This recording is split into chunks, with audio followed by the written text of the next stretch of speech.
Welcome back to Finding You, a discovery of finding our heart, what God has called us to be and made us to be. My name is Blake, and this is Keith. We have been discussing in this video series that God created us the right way. And He has given us our heart so that we could have relationships with people and with Him and with ourselves.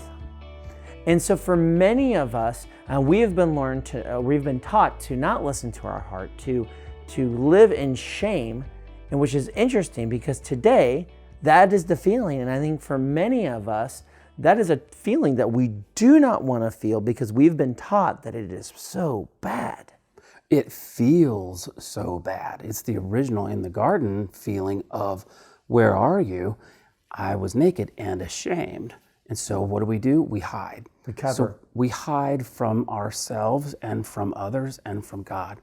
And so there is a healthy shame and there is a toxic shame. We're describing right now toxic shame, which it's like a spectrum. So if you see on that slide, where we find ourselves is in toxic shame, where we have lowered expectations, we are practicing hopelessness, we have shame of our internal makeup, and we'll get counterfeit fulfillment so as to get away from the way that I'm made, and also relief-seeking behaviors.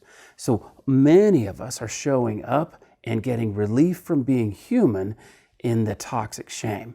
Versus on the other end of the spectrum, which this author Chip Dodd calls the original in the garden feeling, is called healthy shame. And he gets that actual term from another author, The Healing the Shame That Binds You by John Bradshaw. It's a really good book. So healthy shame says this: I'm not God, neither are you. I don't have all the answers, neither do you. I make mistakes, so do you. And I need you, and you need me. So when we can say yes to the way that we're made in being human, then we can just let God be God. And we don't have to be God. We can just be human. And on that answers piece, there's a caveat to it. Like, I have some answers, and I can help you with the answers that I have, but you have some answers, and you can help me with the answers that you have. And that, too, is another synergy piece of how I need you and you need me. So the internal reaction to our toxic shame is that I don't want to be too needy, or I need to hide. There must be something wrong with my heart. And where we're going towards the healthy shame is, you bet I'm needy. Of course I am. I need this. I'm human. Yeah, I'm in need. That's the condition of being human. So ultimately, as you do this work in the recovery of your heart, you will find this story of toxic shame. And then you're going to be faced with these four realities. There's a reality that we are works in progress, a reality that we are lifelong learners, a reality of the practice of learning is trying and failing and trying again. That's how we learn. And then this last reality is that life is tragic and God is faithful. And then there's three movements to take us into these realities where we first admit. We have to come out of denial and admit our humanness. And then we surrender to it like Peter, like I have nowhere else to go. I'm trapped by the truth, Lord. And through that process, when we cry out and reach out and take in relationship with the Lord and find this renewed relationship for ourselves, that's where we will find acceptance. The acceptance of it's actually okay being human. And God likes you just the way that you are.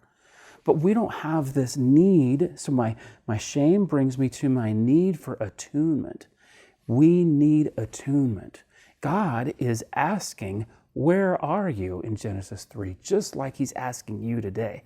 And so it's a relational question because He knows that you are an emotional and spiritual creature created for relationship.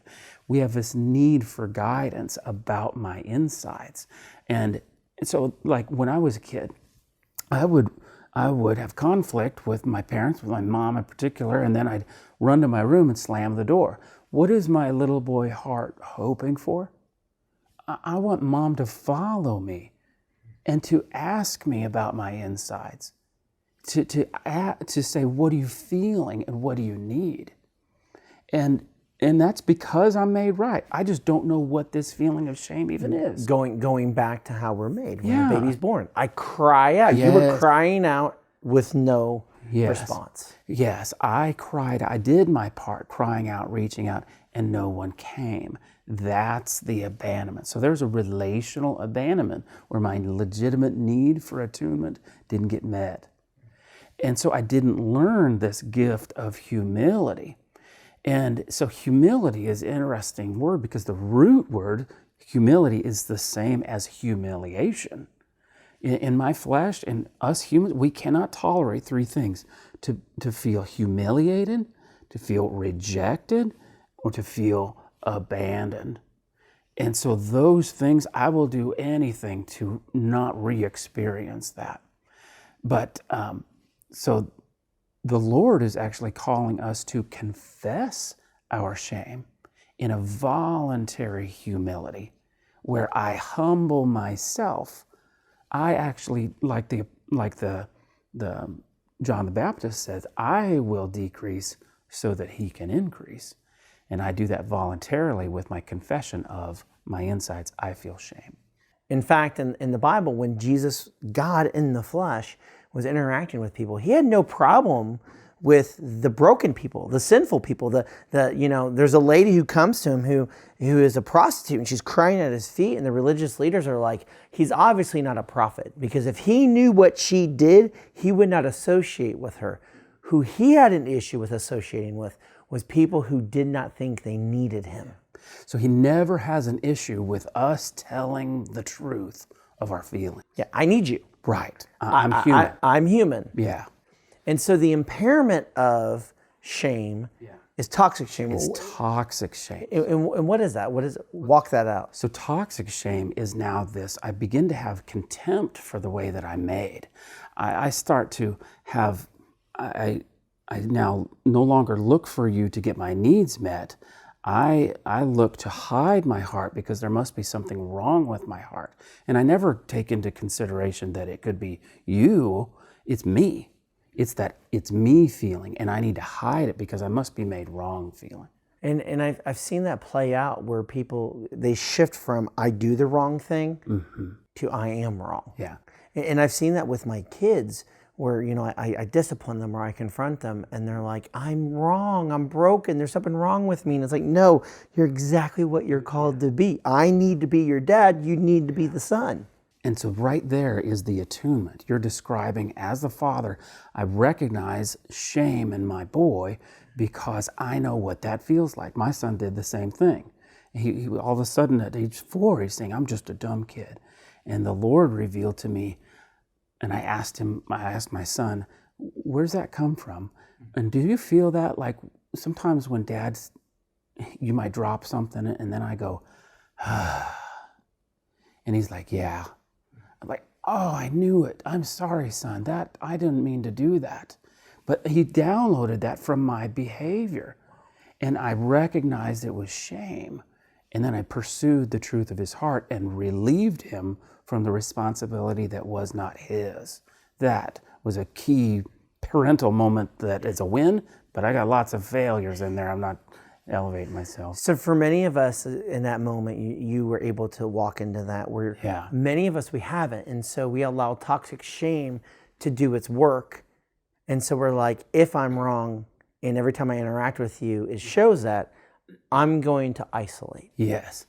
And I'm going to add something right there first of the enemy is at work too. So if I don't intercept it with attunement, the enemy is right there whispering, it's because you're so stupid. You're just a dumb kid. But that feels true to my boy.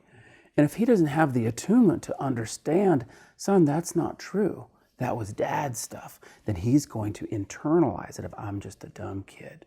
Then he falls into this behavior of utter isolation. So telling anybody that I'm a dumb kid, nope, not going there. Will never tell anybody. I'll stay in my isolation and I won't be in need. And so we've talked about this. This is so interesting. We are built to be dependent. That's what a relationship is. What are we not meant to be? Yeah. So the three components of my isolation in behaviors when it shows up in relationship, I was not meant to be an island, an independent, where I'm an island, I don't need anybody. I'm not meant to be codependent, where I need you to be okay before I can be okay, or you're responsible for me, you get to make me okay. And then lastly, we're not actually made to be interdependent, which is quid pro quo, a service contract. I'll do something, then you'll do something. That will only lead me to a trade deficit where I'll either start regulating your spending or I'm going to start withholding my deposits.